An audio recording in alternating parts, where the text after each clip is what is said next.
Good morning, everyone. Welcome to Buildings and Recovery Measures, the role of the energy renovations in supporting European economic recovery. I am Eva Bardinelli, and I'm the Communications and Events Officer at the Renovate Europe campaign. Before starting our session, I would like to get you through some simple rules that will enable us to be time efficient today. Just for information, the webinar is being recorded and it will be posted on our website. Participants are kindly asked to remain muted and no cameras are allowed for the whole duration of the webinar. We ask our participants wishing to ask questions to start typing them during or ahead of the Q&A session. Questions have to be sent via GoToMeeting chat box and have to be addressed to everyone. Also, they should be as concise as possible and specify to whom they are directed. The REC office will group the questions and read them out for speaker to answer. If time does not allow all questions to be addressed, we will follow up later with written responses. And also, this PowerPoint presentation will be made available to all registrants. Finally, before starting, let me remind you the agenda really quick.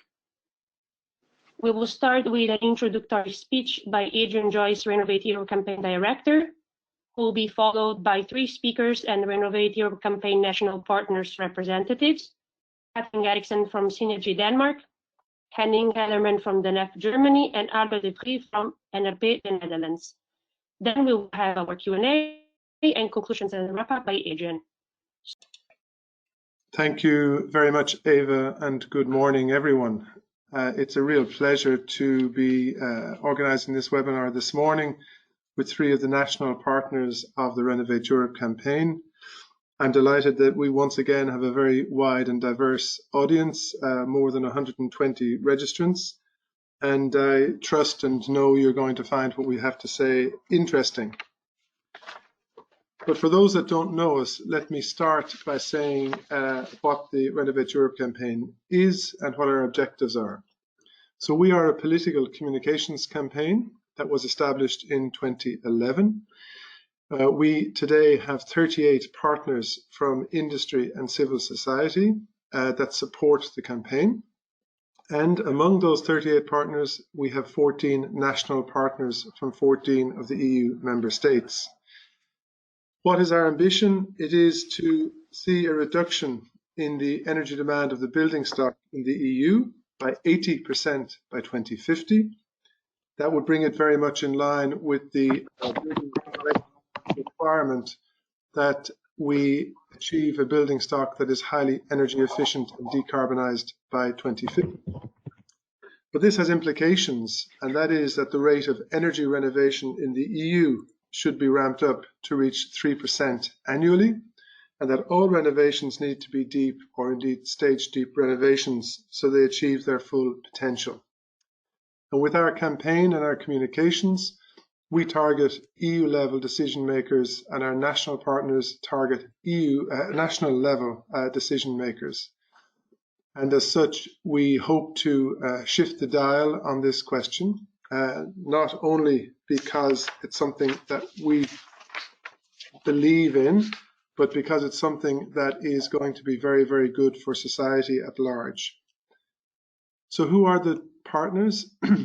Here we have our 38 partners, and the ones in the box are our 14 national partners. In addition to having such a wide support in industry and among civil society organizations, we also have a lot of political support. And at the current time, we're gathering champions together for renovation. At the moment, we have 41 champions, 29 current MEPs, 8 former MEPs, 3 cities, and 1 national MEP. And in this time of lockdown, we are about to launch a drive to get more support in our Champions Together for Renovation. So watch out on your social media channels for action in that field. So coming on to the subject of today, we've come together today to talk about advanced planning for economic recovery following the COVID-19 crisis.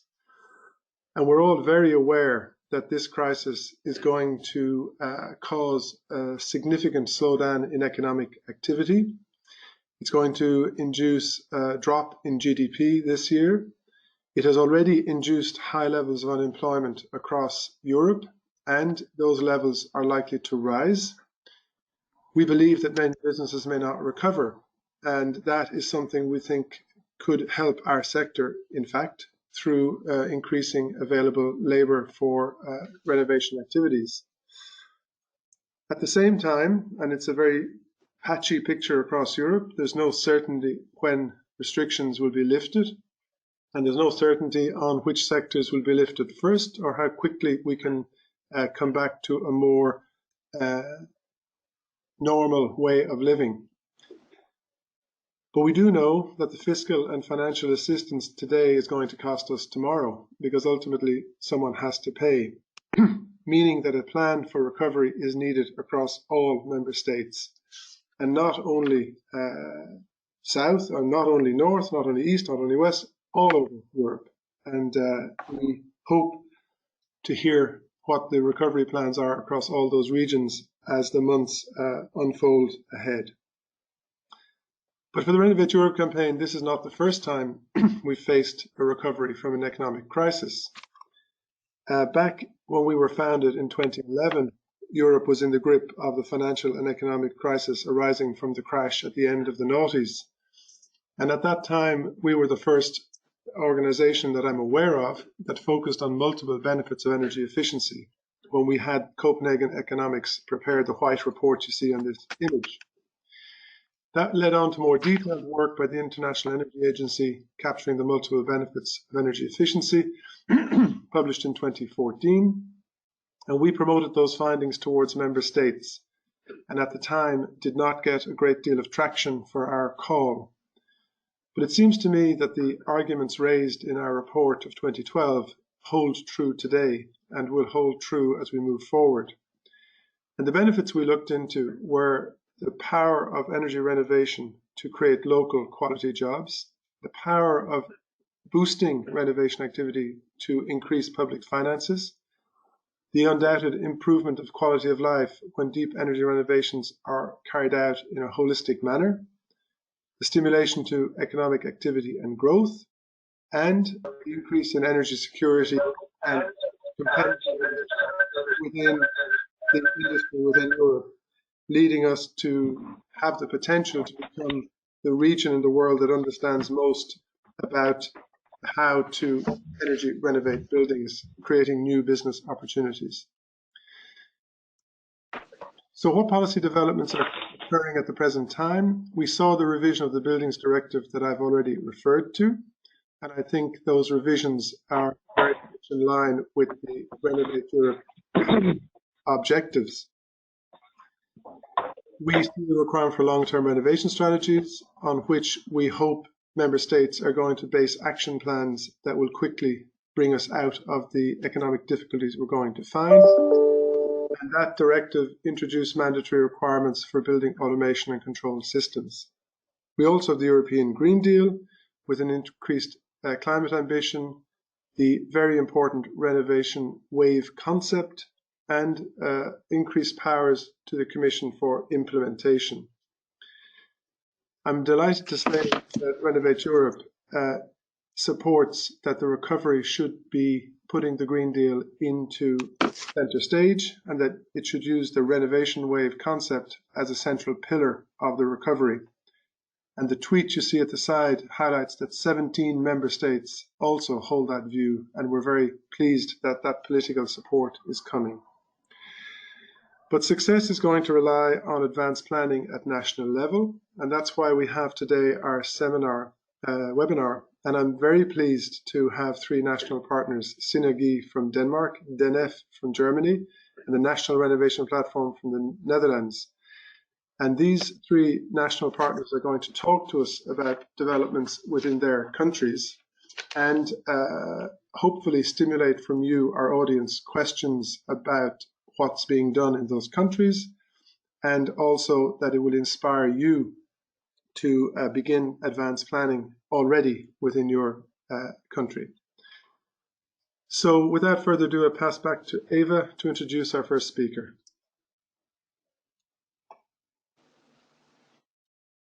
Thank you so much, Evian, for your presentation.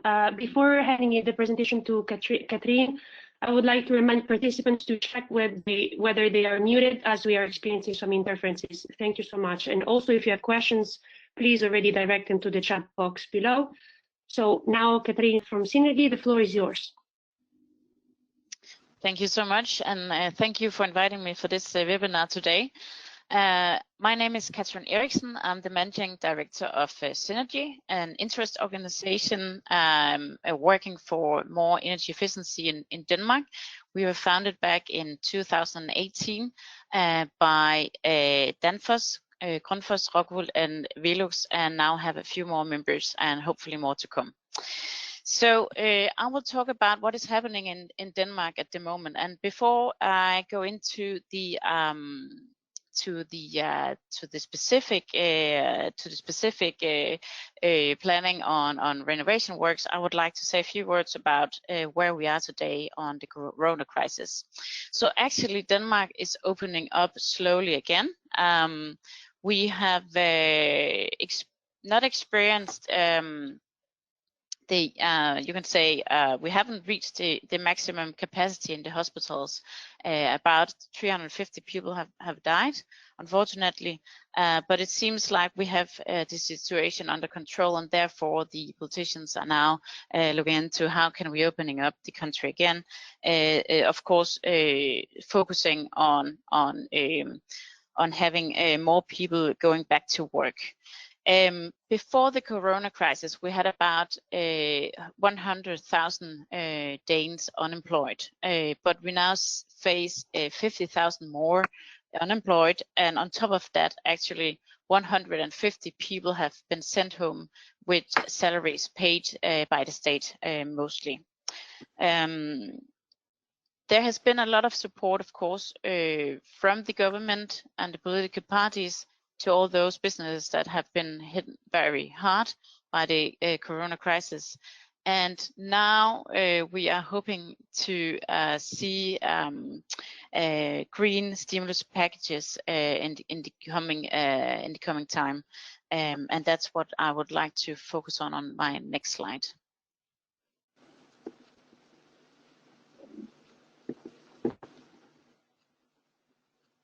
Eva, could you take the next slide, please? Thank you. All right.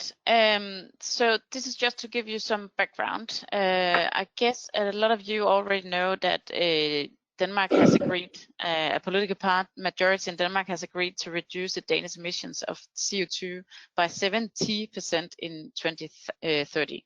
That's of course quite ambitious, and something we have been working on, and business have also been involved in since the autumn in finding solutions to how to solve this ambitious target.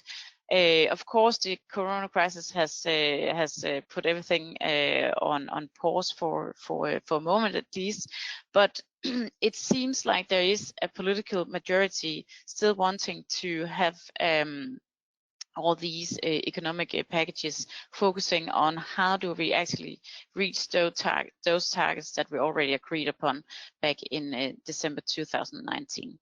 On top of that, of course, we have a few targets and obligations in EU we have to live up to. One of them is the 30.5% EE target. The other one is the energy savings obligation on 0.8% of final energy consumption. And then, of course, the 3% energy renovation rate of public buildings. Those are something that we already have agreed on in the EU. And one of the arguments is therefore also to ensure that what we are now doing in terms of stimulus packages will support those targets. So more political parties have been presenting green stimulus or economic growth activities or initiatives, and one of them is to focus on public buildings, another one is to focus on social housing.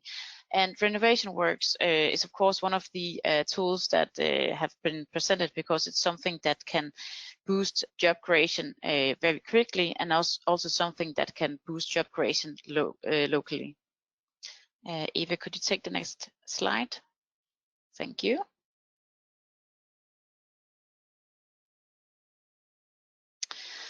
So actually, one thing that already has been agreed is to opening up for more renovation works for public buildings. So today, about 7 out of 10 buildings owned by the municipalities are not energy efficient or have a good indoor climate. And normally, how much money you can spend as municipalities and regions on renovation works, on new build, on infrastructure projects, etc. This limit has been suspended for the rest of the year. So now municipalities and regions have the opportunity to kickstart those projects that are possible within this year. And they have also there has also been sent a signal to do it with or to kickstart green projects. So it's not only so we support the green targets, the climate targets we have agreed upon. Next slide, please.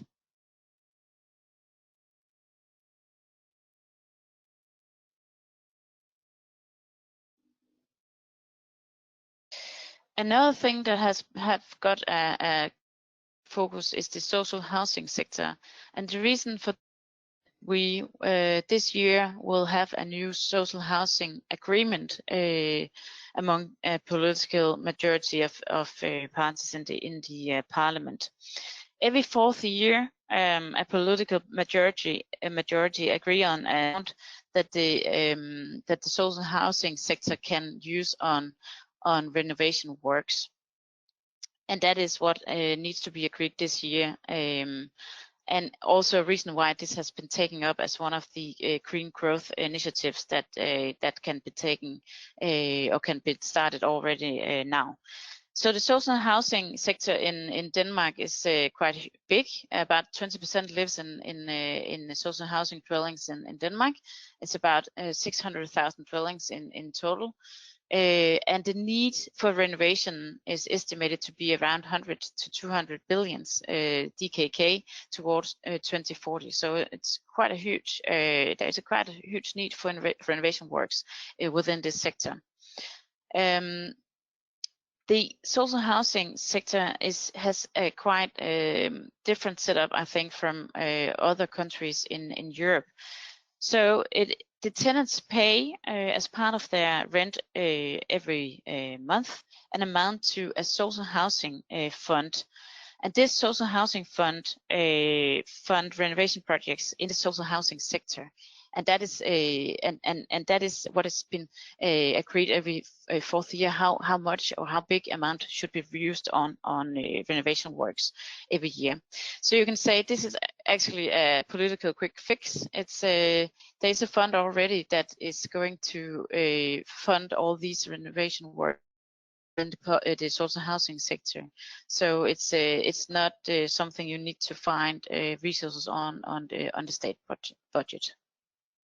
Next slide, thank you.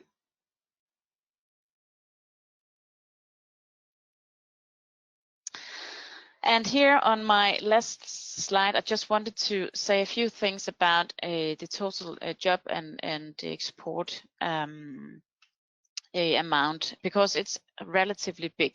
This is based on numbers from ARENA and IEA. And as you can see, the expectation, if we are going to live up to the Paris 2 degrees agreement, then the total global yearly investments in energy efficiency is expected to be $21,000 towards 240, and it's expected to be 22 million people to be employed in 2050 due to energy efficiency globally. So just to say that this is a very big sector, and that there is a lot of global job creation opportunities in energy efficiency. Thank you.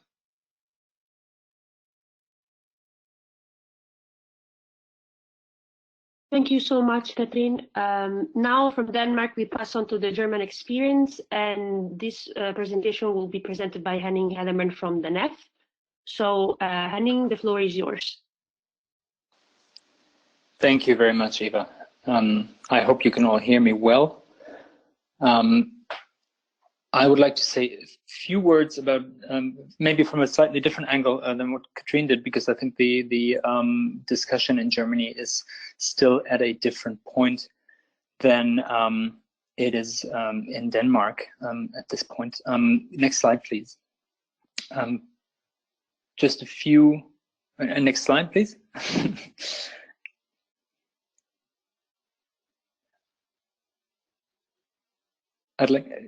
Thank you. Just a few words about DENIF.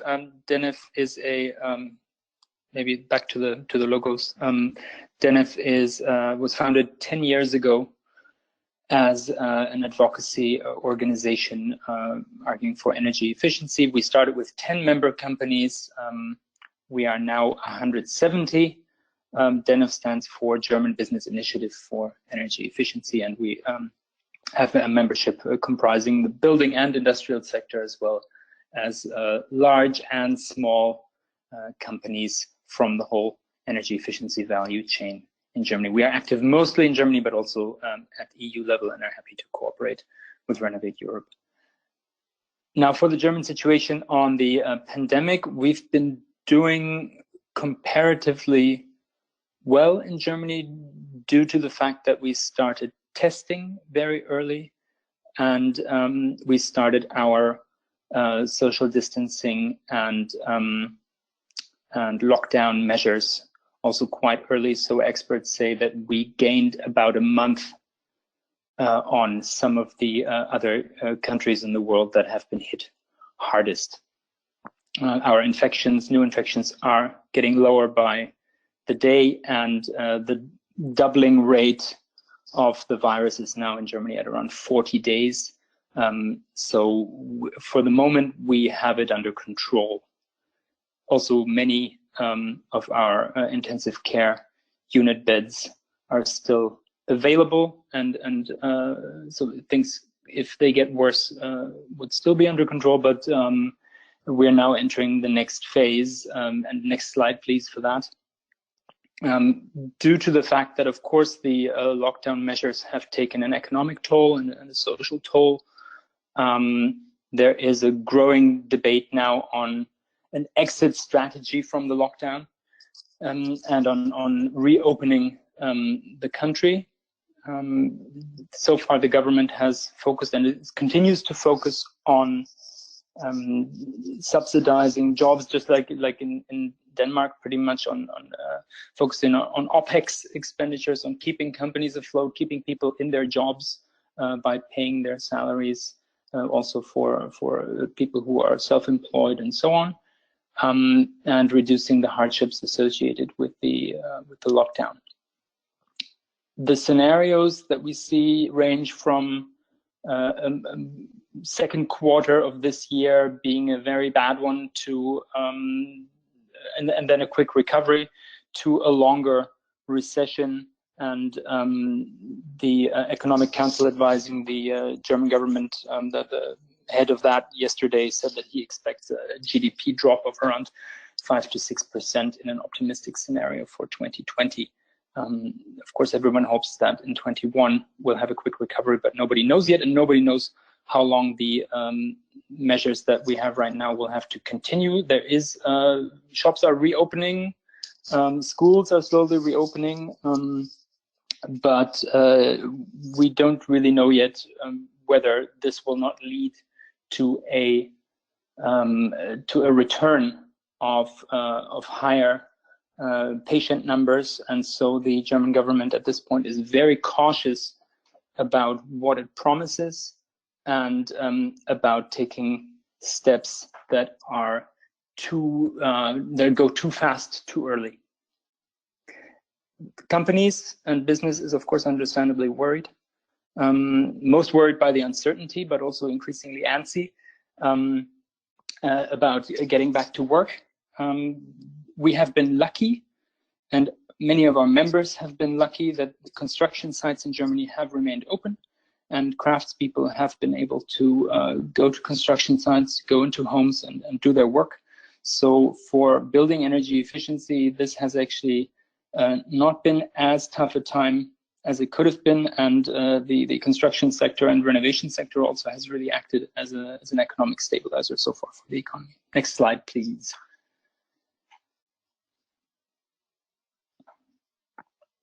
Now, the German debate on a green recovery started just about around Easter. And since we are still in a lockdown, even though it is not as, you have to keep in mind that it's what we have in Germany is not as severe as what is going on in France or Spain. People are allowed to go outside for a jog or for a stroll with their family. They don't need a slip of paper to prove that they have some kind of business to be outside. It's really comparatively mild what is going on in Germany, but still, of course, it's a social restriction and a social cost. So nonetheless, the debate started about how to structure a recovery. And I divided this more or less in an ad hoc fashion. Please don't take it as some kind of scientific thing.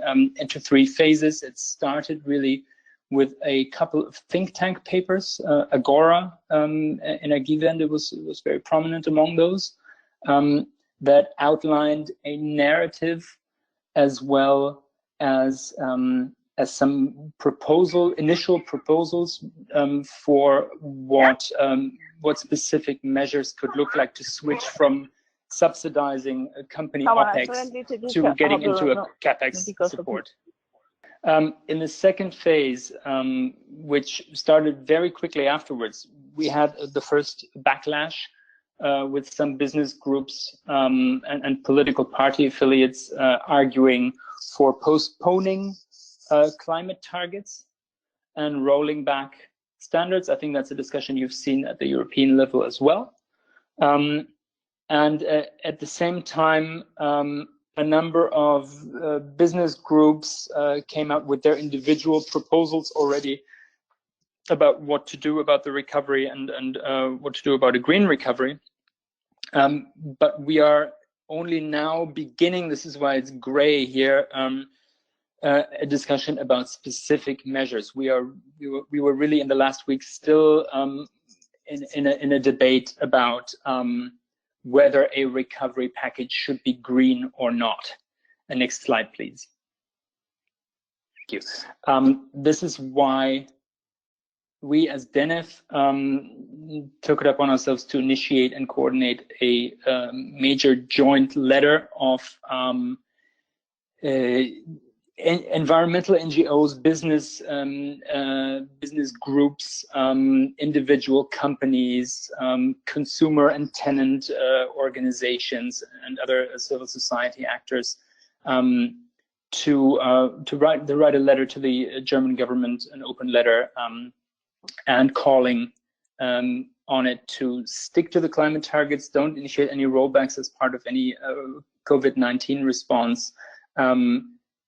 Design the recovery as a Green Deal, support the European Green Deal, be a leader in that, and heavily invest in a successful energy transition in order to really put Germany on track to address the parallel climate crisis that we see developing at the same time, and where we say, okay, we need to put the country on the right track to solve both crises at the same time, rather than exacerbate one crisis at the expense to solve another one. So, on this, because of the very large number of organizations that signed the letter, we were covered very well in the largest daily business and general newspapers, National Public Radio, and we had a coordinated Twitter campaign that was trending in Germany and reached a very high number of people. This letter has also been sent out to all the members of parliament, both at the federal level as well as the state level. And it was important to create this momentum to show to political decision makers that there is a large coalition of stakeholders that really wants this to go in a green direction. So unlike in Denmark, from my understanding, where there was sort of consensus that this should happen, in Germany, this is to some degree an open debate, and members of the government, apart from the Minister of Environment, who has signed that European initiative that Adrian mentioned earlier, other members of the government have been very very hesitant to really come out in favor of a green transition. So what I really want to stress here is that because we don't know how long the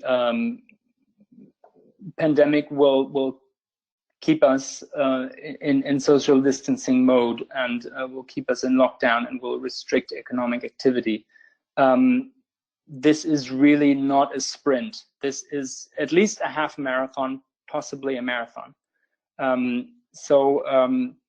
This stage of keeping the momentum in general for a green transition and a Green Deal as part of the recovery, as well as the discussion about specific measures and so on,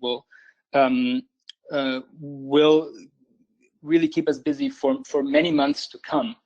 And I'm very interested in your views here from the audience and from the participants on what we can do to best keep this momentum and keep the pressure up for what may be a fairly long period, and a period that may see continuing economic decline and pressures to maybe do just about anything to keep the economy going.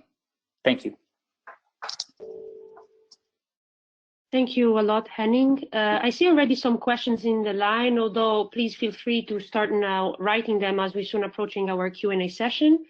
So next in line of the speakers, we have Albert de Vries from NRP in the Netherlands. Now, Albert, the floor is yours. Yes, thank you. I didn't make a presentation because I thought this should make kind of an interview, but I can start with the first remarks. And NRP is the National Renovation and Transformation Platform in the Netherlands, and I'm the chairman of a team group of that organization. The team group is called Save the Climate, and we are yes, we are make efforts to the energy saving paragraph. And in Holland, the government decided to make what they call themselves an intelligent lockdown.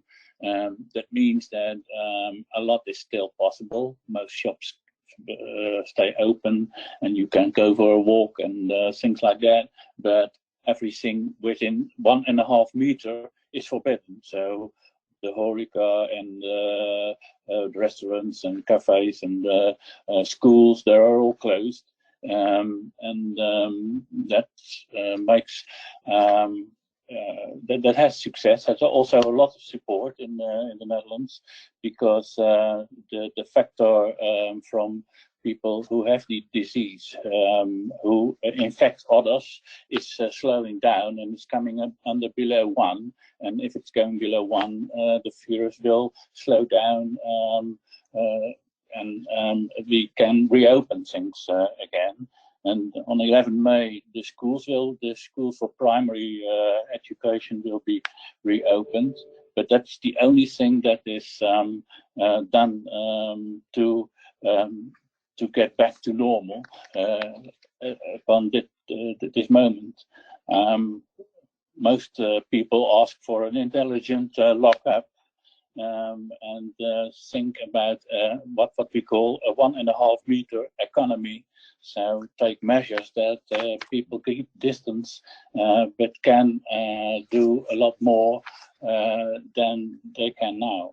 And that will give chance to the smaller firms to reopen. And there's a lot of support for them now, but yes, you can't continue that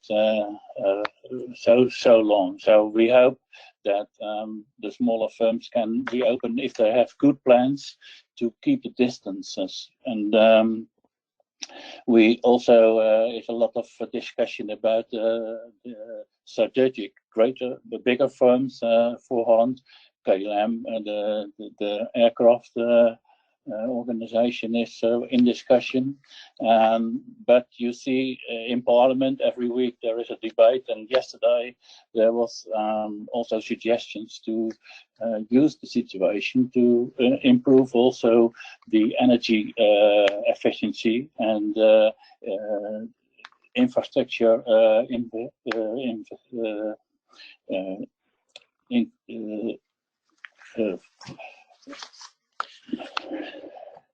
investing. We as NFP, we want to stimulate that there come stimulate programs for isolation, because the government in Holland has not a lot of control about that process. They organized climate tables with lots of organizations, and there were made compromises, but those compromises led to lower ambition in the agreement for this government was set 7 megaton until 2030, and in the climate agreement it's only the half, 3.4, and there is no much control taken by the government. It's a lot of expectation for the municipalities. They have to make heat plans for future heating. The housing corporations, for social housing, have a target that they must become the start motor to find out new solutions. But at the same time, they are charged for 1.7 million euros every year. So there's a lot to discuss about that. And for individual owners, yes, there are no real programs. There are only subsidizes, and yes, the government hopes that a lot of people take initiative of themselves. But we think that with this strategy, we will not get in the neighborhood of the already slowed down ambition. And so we want to take advantage of this situation to ask for a program for energy saving, which is more organized in neighborhoods or blocks, and so that people can get complete offers for inclusive financing. And now we are talking a long time about that, and the situation of this moment brings a good chance to reinforce that that policy. We hope we ourselves try to associate with other organizations who are going for the same effects, and so we build up strengths to get a stronger say in this policy. But we think that it will. Yes, at this moment there is not much talking about strategies for stimulating programs. There is now most of the efforts are going to how can we reopen the firms, and of course that's logical, because people who own those firms have big problems. But we think that the next step must be that we have also stimulation programs, and in Holland we have a lack of 1 million houses. So we as NFP want to stimulate that there comes programs to more central made programs for transformation, older offices and industrial areas and inner city plans to build more houses and to renovate existing buildings, but doing that at the same time of the energy with the energy policy. Thank you so much, Albert. Now we will move on to our Q&A session. As I said, we have already received some interesting questions and I've been starting grouping them. So I will be starting with Katrien and the Danish experience. I see from the chat box there's a shared question from both Cohen Peters and Sabine Poquet. They would like to know more about social housing. And the question is, Katrien, could you explain how the Social Housing Fund works? Is it only intended for energy renovations? And is it enough to finance all energy renovations? And can you rapidly explain where the money comes from? Sure thing. And thank you for the questions. So the tenants pay their rent every month, and out of this rent, some of it go into to this social housing fund. And the social housing fund decides every year what projects are going to get money from the fund. And again, the government with a majority in the parliament agree on how big the amount of yearly renovations projects, or the level of how many money they can spend on renovation works every year. That's something that is agreed between the political parties in the parliament every fourth year. So the fund is organized so when you can say the tenants pay their rent, and of course out of that goes into maintenance of the buildings, etc., loans, mortgages, etc. But when that is they have paid out the mortgages to the bank and so on, then the rest of the rent goes into the social housing fund, which then save up a lot of money they can then hand out to those renovation projects. And in terms of how much goes into energy renovation, or if it's only related to energy renovation, no, it's not. It's also for other renovation projects, but also renovation works. And my guess would be that it's about a third out of the total money that goes into energy related projects. Thank you a lot, Katrien. I will now pass to Henning. I have a question asked by Peter Hollup. So Henning, what would the Green Deal Recovery Plan mean for the KfW Group scheme? A higher support level, or more promotion, or lower VAT for energy efficiency materials and technology? So far, there are a small number of suggestions on the table by various industrial associations on what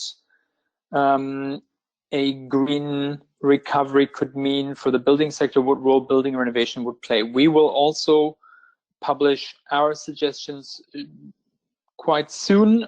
We're still internally consulting them, so I don't want to go into too much detail on that. I think what almost everyone agrees on, similar to also what Katrien mentioned for Denmark, is that public sector buildings, especially schools, gymnasiums, police and fire stations, and healthcare institutions and so on, should be a priority for a public sector investment program. Then the second question is, can existing support schemes and grant programs be extended? We've just had a quite significant increase in the funding rate provided by the KfW Bank, which is the German institution that gives out a lot of the grants and credits for building renovation. it has increased significantly this year. So we will have to see how much room there is to increase funding rates. Certainly, there would be room to increase the overall budget to make it possible to fund more renovations. We will have to see where the discussion goes about increasing the rates, because right now we are already at funding rates of about 20 to 45% of a given building renovation. So we'll have to see how much room there is. VAT for energy efficient materials and technologies, any kind of VAT drop so far hasn't been discussed, and I haven't seen anybody in this discussion proposing it yet. What we definitely are looking at is strengthening energy service providers and increasing financing security, so providing government guarantees, forfeiting options, and so on, contracts for difference, to make new financing models easier and to have more of a leverage factor also for the government subsidies.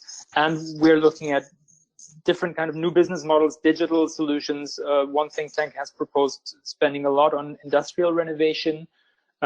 We would also clearly see that we need to support the rollout that is foreseen in the European Buildings Directive anyway of energy management capabilities in large non-residential buildings, which so far Germany has not implemented at all. So that would be a huge possible boost for that, to achieve also some very short-term stimulus and also energy savings. So these are just a few ideas that are currently on the table. More to come. As I said, the debate on what exactly will be funded is just starting in Germany and will last for a long time. Thank you a lot, Henning.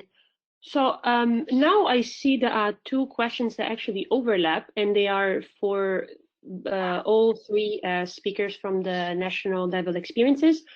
And these questions are from Fiona Riddock and Thomas Lenders. So what are the opportunities and constraints on implementing the rapid renovation programs? And what does it take actually to accelerate the renovation of sustainable and energy efficient buildings in your countries, especially during this time of crisis? I would like to start with Katrien, and then we will pass the floor to Henning, and then finally to Albert. Thank you, and thank you for the questions. So first of all, of course, it boosts job creation, which is very much needed in Denmark, and I guess in other countries as well. And it boosts it locally, so it's not centered in one region or something. It's actually something that is divided across the country. So that's one thing. Another thing is that we have a few obligations that we need to live up to anyway. We have the 70 reduction target in Denmark, but we also have EU obligations that we need to live up to. So this is an opportunity to find some growth initiatives that actually support what we need to do anyway. And we have at least two big sectors which the state has some kind of responsibility for, I would say. One is the social housing sector, as explained before, and the other one is the public buildings, which are in huge need for renovation. Actually, it's those two sectors are the need for renovation are very, very big. And the thing is, in terms of public buildings, it's where our welfare is. It's where our kids go to school, in daycare. It's where our elder are in elderly homes, etc. So it's not only about having energy efficient buildings, but it's also about our health and well-being as human people. So I think that's definitely some of the good things about getting a renovation works out and going now. Okay, Henning, go ahead. I think I'd like to echo what Katrine said. I think during this time now, many of us have seen and learned to even more appreciate the value of the public services and public infrastructures that we are maintaining, and I think there is a real case right now to be made that maybe listened to by policymakers for strengthening those public services and providing them with the buildings they need to do their job well. Because as in Denmark and Germany, many of the public buildings, from schools to, as I said, police stations, are in a terrible state. So there's a huge opportunity there, but also this is the sector that has some of the highest constraints because of manpower shortages in the planning departments of municipalities. So this is again an argument. There is an argument to be made for intelligent energy services, to have ESCOs do complete renovations and take off some of the planning requirements and so on of the municipalities. That might be a huge opportunity there, especially also because of the economic slowdown. Many of the municipalities are facing budget shortfalls that will only be made up to a certain degree by federal government subsidies. I'm very certain that whatever the federal government would provide to municipal and regional actors would have to be matched to some percentage at least by the local actors. So they are facing financial constraints. So in order to make that model work, where the federal government subsidizes local authorities to renovate, we will have to make sure to enable them to actually make that contribution locally and make it as easy as possible for them. Thank you a lot, Henning. Albert? Yes, I think that's a big opportunity to go for stimulation programs, and in Holland we think that the central government has to take more control and central steering, and so people are not knowing what to do. Most of them, and a few early adapters will invest in saving energy, but most people are uncertain about the future. So investing in more security for people is one of the main tasks, we think, and then also there is a lot of constraint by the social housing companies because of the landlord charge of 1.7 million I mentioned before. So when we expect them to be the start motor of the energy transformation, then we have to give them more financial opportunities and stop with that or lower that tax they have to pay every year. And then for owner-occupiers, we think that it would be very great if there come some stimulation programs, neighborhood approaches with regional companies who make ready-made programs for houses, so people have not to find out themselves everything, with guarantees that the bill they have to pay in future will be not higher than the bill they pay now for their energy. And possibilities in Germany is spoken about a VAT lowering, and we already asked for a VAT of 0% for energy measures, and that would be more stimulating, we think, than individual subsidies, because those individual subsidies are mostly used by people who don't need them, and are will make efforts themselves also without those subsidies. So we think there will be there's necessity of more control from above and more organizing, so that people are more certain about what the transformation will cost for them. And one of the instruments will also be home-related financing. So that's a big discussion in Holland a long time already. But if the investing is financed coupled to the building, then it makes much more easier for people, more certain that you won't lose your money. Thank you so much, Albert. I believe there's still time for another question, and I see that this question comes from Mukund Bhagwat, and it's for Henning. And he asks how to keep the momentum for renovation high. One could connect renovation to aspects of high importance to every one of us, such health, healthy, and prevention of disease, etc. Yes, absolutely. I mean, thank you for the suggestion. I think it's more of a suggestion than a question, probably, but totally agreed. We need to see now which narratives stick. Health and safety is at the top of everyone's mind at the moment. I do think that probably nature will do, unfortunately, some of the work for us when we see the forests or the fields burning at the German-Dutch border at the moment. Polish farmers worried about an already ongoing drought threatening the harvest of 2020. We might be in for another summer of heat and drought, the second in a row. We might be facing a summer with a sort of double crisis of the COVID-19 pandemic plus a climate emergency, and I believe that maybe the topic will stay on the agenda due to that.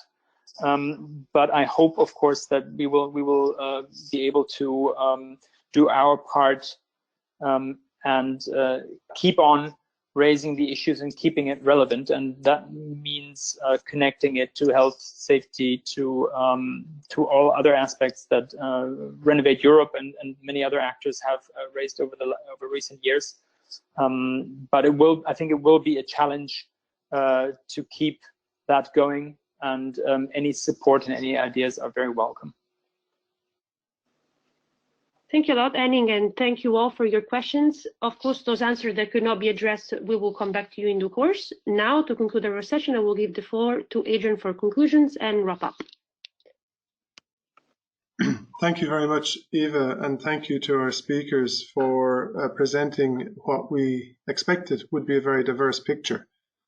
And very good to hear how different approaches are already being debated and how national circumstances facilitate or hinder those discussions and debates.